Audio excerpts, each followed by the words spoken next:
How do you communicate with your child's tutor to ensure that you have the most successful tutoring experience?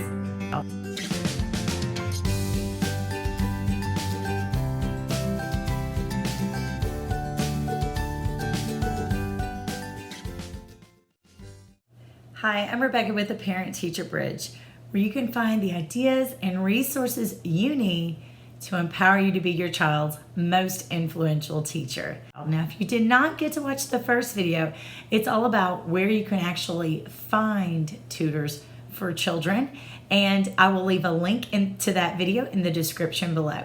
Today's video is all about how to communicate with your child's tutor to ensure that you have the most successful experience possible. Before we begin, be sure to click like and subscribe so you can be notified each time I upload a new video for your child's learning. Be sure also to check out the Parent Teacher Bridge on Facebook and Instagram.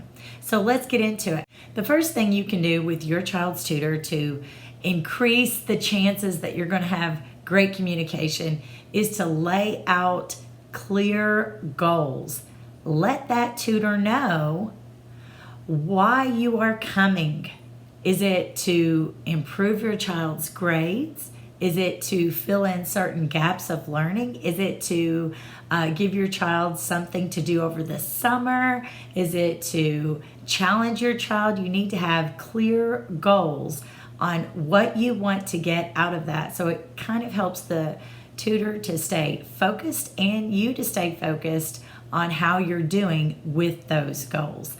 Now, when I tutor, I take notes every session and I either email those to the parents or I hand it to them directly, depending on if it's virtual tutoring or if it's tutoring in person. Ask that tutor if you can know what happened during every tutoring session. You might be there sitting in on the session, or you might have to drop your child off and come back later, but you need to know what was covered so you know what to work on. The next thing I would suggest is that you open the lines of communication between your child's teacher and the tutor.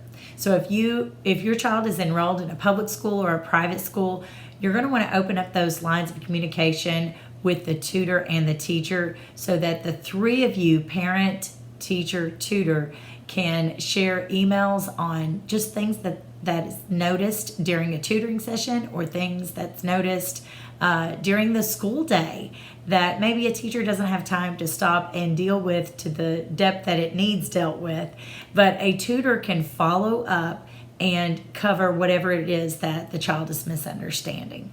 The next thing you might want to ask about regarding communication is how often you can contact the tutor. Like, does she have certain hours during which you can make a phone call, send a text, or send a message?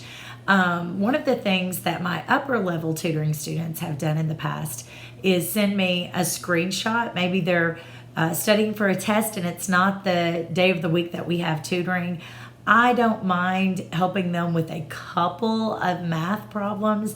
I may not want to get a message every single night of the week, but just ask them what their expectations are regarding messaging them, because it can be very helpful as a parent to have someone to send a screenshot of a math problem to and ask, did we do this the right way, or what are we missing? And maybe the tutor gets it on time, maybe they don't. Just find out how much is too much as far as contacting them when it's not during the tutoring session.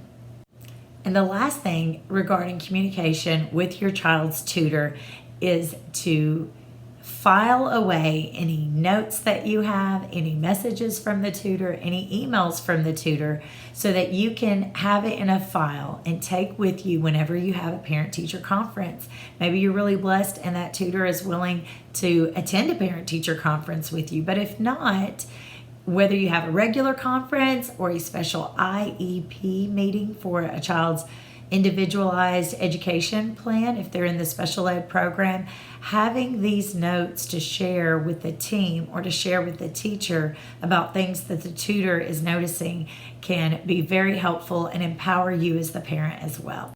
What other ideas can you think of that would help with communication between you and your child's tutor? Leave them in the comment section below. Have you hired a tutor to help your student before? And what experience did you have? I'd love to hear about it. Leave a comment below so that all of us watching this video can learn from your experience as well. Remember, I have a free download, 5 quick tips to immediately help your struggling reader. And if you go to theparentteacherbridge.com, you will also find 2 additional downloads that are also free of charge.